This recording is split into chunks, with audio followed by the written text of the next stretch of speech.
to ask him how he was doing. Stop right there, criminal scum! Hey everybody, Bill Rains game back for you today. Welcome to a new game by Impulse Game Studios. And this game is called Midnight Evil. I know what you guys are thinking. What's up with the freaking green screen? I understand your concerns, and don't worry. Why is this happening? Oh, it's a black hole! I understand your concerns with the green screen. I don't understand. Actually, I don't understand. Why would you be concerned?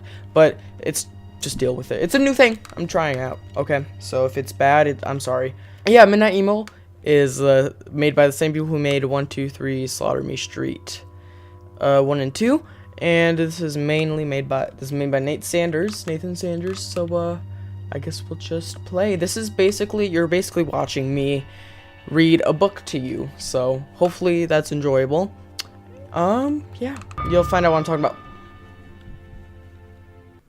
Midnight Evil.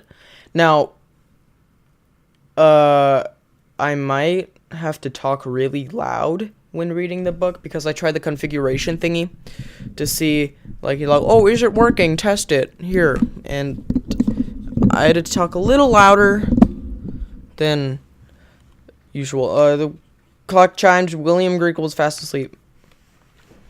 I missed the first line. Sorry about that. There it is. The clock. Tonight was different, though.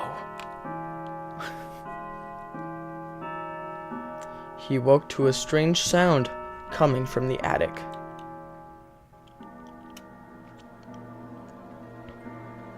Ew! Ew, what is that? A painting. Who did that? Why would you do that? This is spooky, scary game. As he climbed the stairs, he felt something. I don't know if I'm supposed to be reading this out loud to...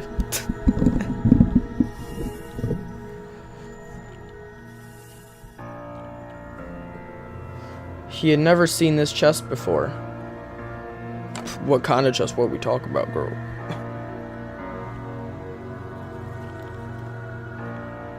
Just an innocent book. With 2 periods. Tonight, his life would change forever. Was it a really good book? Nathan Sanders presents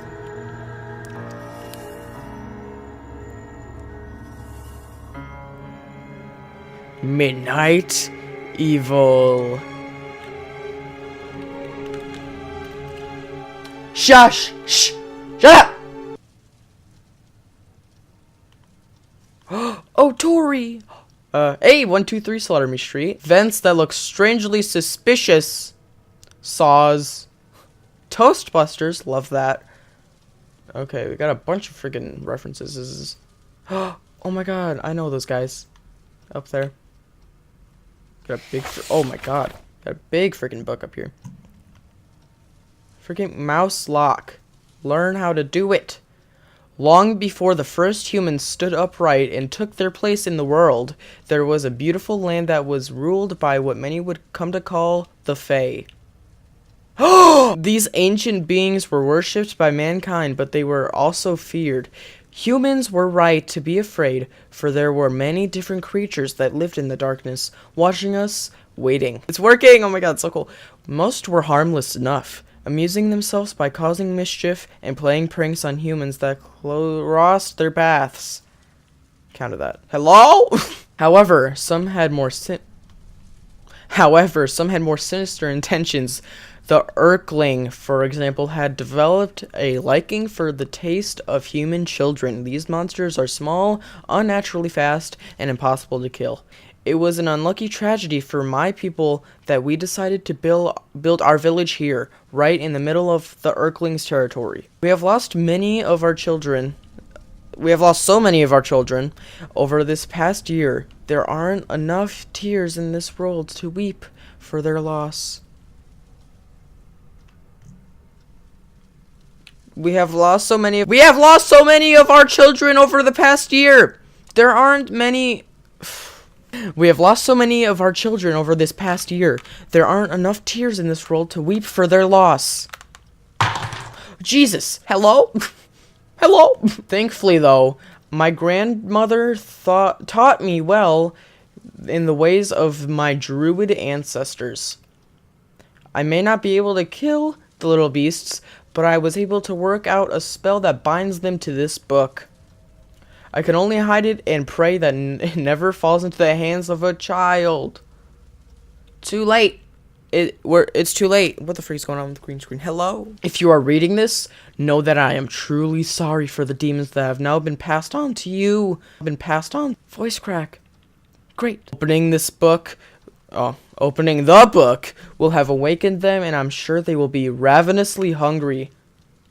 Great. Love that. Once the book is opened, you must read it out loud from beginning to end in order to return them to their magical prison. Magical prison. Don't do that. Be watchful. They only attack if you don't see them coming. Most importantly, once you finish this book, keep it hidden so that no one ever opens it again. Great. Love that. WIGS-FM 98.7 Game Talk. Hello, darkness. My name is Nick Gloom. My old friend. It's just me tonight. As you guys know, we answer game questions and talk tips and tricks. I didn't know that. Well, Nate usually does. I don't really play most of those games. Why are you here? Anyway, let's get to the phones. First caller, you're on the air. Hi, Nick. I'm wondering, how do I beat the final boss in Terminator Destruction? How would I know that? Oh, I don't know. I'm stuck here working for crap money. I still can't afford to buy new Atari games. Would you like me to page Nate? I don't Here's know. the thing. Like I said, I'm working Poor here. guy. I don't usually come on the radio. So, I don't have as much of a bedside manner as Nate does. But it's totally fine.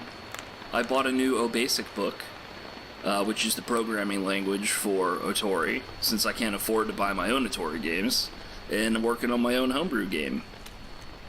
The pending title is Evil Midnight, where I'm not sure what you're going to have to do yet, but I think it's going to be a horror game, and it's going to be at nighttime, and it's going to be evil. Basically, you would do something all night, and then you would win. It's kind of like working here.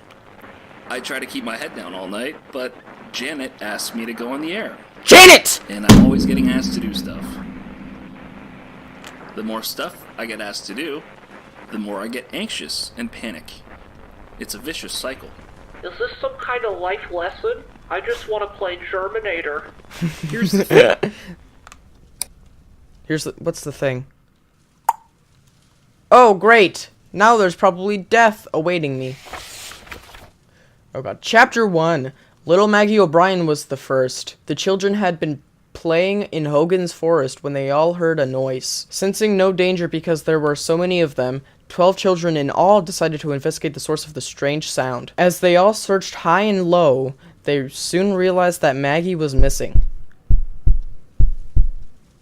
I'm sorry. What did I do? Did I do something bad? I'm sorry. Frantically, they began searching for their friend. So when I see them, I have to look at them. That's what the beginning of the book said. I'm assuming. She was a small girl who loved to play hide and seek. Her big brother Colin insisted that she was probably hiding somewhere safe and giggling to herself as she watched everyone search for her. You're freaking me out. The sun sank low in the sky and the forest grew dark. The children, frustrated and panicked, ran back to the village to alert their parents that little Maggie was nowhere to be found. I'm sorry? I'm sorry! I'm sorry! That's when everyone lit torches and spread out through the woods calling her name.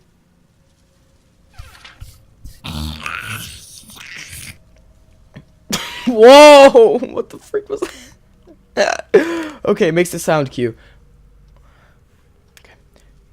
The little girl's mother sobbed desperately as we all inspected every corner of those woods in hopes of finding her. Calm down, it's okay. Her brother kept searching, tears streaming down his cheeks. I'm her big brother, he said, rubbing his eyes.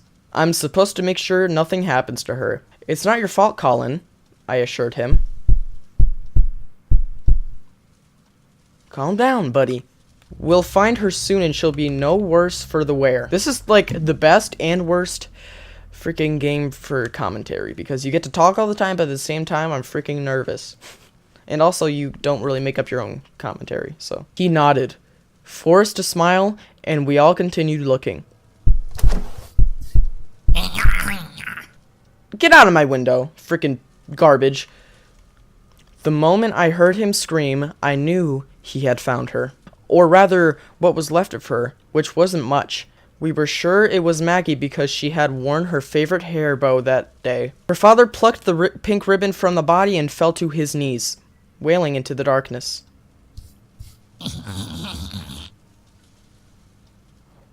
Poor Colin tried to tell us then. He said that oh no. He said that she had been covered in what described as little green things. Okay, so you can, if you start it looking at the book, you can end it without it. They were fat and green, he stammered with a bright glowing eyes.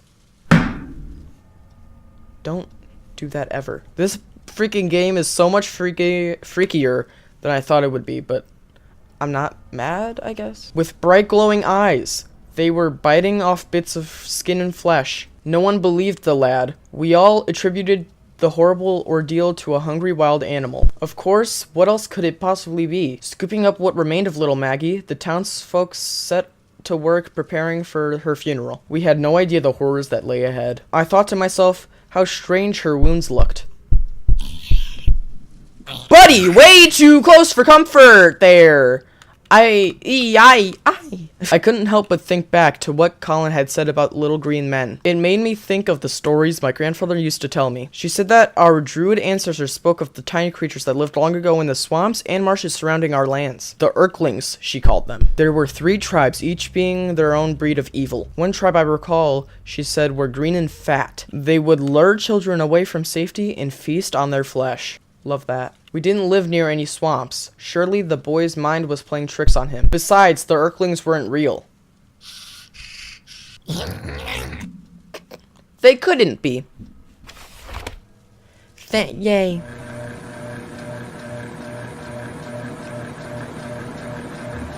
It was a little hot in here, I guess. Oh, we're just here now? No radio transmission? Instant transmission? Chapter 2. Maggie O'Brien's funeral was just what anyone would expect. Everyone did their best to comfort the grieving parents. So Maggie died? Poor girl, man. Colin kept to himself. Everyone assumed it was because he blamed himself. After his sister had been laid to rest, I came to him to ask him how he was doing. Oh my god, did you see that? Was that just me? Surely not, right? There was a big yellow thing right there. To ask him how he was doing. Stop right there, criminal scum! He looked up at me, eyes red from either crying, lack of sleep, or a combination of the two, and said, I really saw them, the little green monsters. My heart ached as I put my arms around the boy. Voice crack. Love that. No, you freaking don't. You freaking scumbag. I kept telling myself that seeing his little sister in pieces couldn't have been easy for him. He was just in shock. The stories of the Urklings were only told to... Oh my god!